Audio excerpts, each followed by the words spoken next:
coping factor or just something that they're not willing to give up? Almost like people who aren't ready to quit smoking. Yes. Are you ready to quit overfeeding? And then I think there was a number of other reasons people were dropping out of the study, and some people have a hard time changing their relationship with food. I mean, food is something that is very enjoyable. It's a big part of culture, a big part of families, and some people, they don't like not enjoying and not eating substantial amounts of food. And I think that speaks more to their sort of psychological either relationship with or reliance on food as a coping factor or just something that they're not willing to give up. Almost like people who aren't ready to quit smoking. Yes. Are you ready to quit overfeeding? Now, again, you don't hear a whole lot about that, but there's definitely cases of that we've seen in our patient population where people are, for whatever reason, relying on that. Yeah. Average number of times to quit smoking, like average number of attempts before the first success is 11. At least it was a decade ago, probably still something like that. So I wouldn't be surprised if the average number of times to attempt to quit that kind of like food eating addiction cycle, if someone has that, again, not everybody who's obese has that. I would assume that it's also 11. So the advice that we give in situations like that is keep trying and keep attempting. It's just like if you're not going to make a 3-pointer on the first attempt, you have to keep attempting it in order to eventually make one. Yeah, people are able to lose weight short term. It's the weight loss maintenance.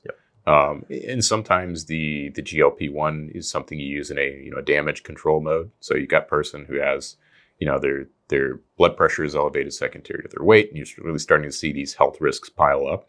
And the trajectory of their health looks particularly not good. It's like, hey, we've got to pull the ripcord here at some point and get things back on track.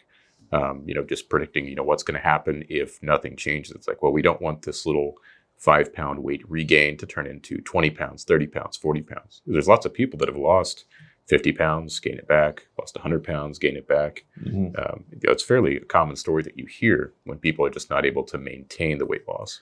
Yeah, and that's why I've heard a lot of influencers on YouTube and Instagram say, why do a GLP-1 when you can just do peptides? Wait, what does the P in GLP-1 stand for? Peptide. So yeah, you might hear some influencers say, just do peptides, do HRT, do this, do that. And that's like saying, just do medications. Each medication, just like each peptide or each hormone that is medication, has its own unique benefit and detriment, just like GLP-1s do. We just happen to be concentrating on these really interesting studies from tirzepatide and semaglutide today. Yeah, two pretty big trials, and I actually didn't know about the Z-bound study until I'll have to have our editor take out every time that I say Z-bound and dub it as Z-bound. Z-bound. Because I'm trying to get that to catch on. # Z-bound rebound. Yeah, it's definitely catchy, but yeah, hopefully this has given people some good takeaways, and hopefully it's seen as a positive contribution to the obesity medicine community. We're certainly not trying to take swings at like any other clinic. I think we've probably said something that could be construed as negative to like med spas, peptide clinics, hormone clinics, your usual obesity clinics, academia, like pretty much every single. They're all business models. Yeah. They're just different types of business models, and every one is going to have its pros and cons. And we're just a combination of all of the above. So we're culpable in like all the same ways. It's just something that we have struggled with, trying to find a balance between conventional medicine and the alternative medicine community. And this is our attempt to give you a balanced approach to that.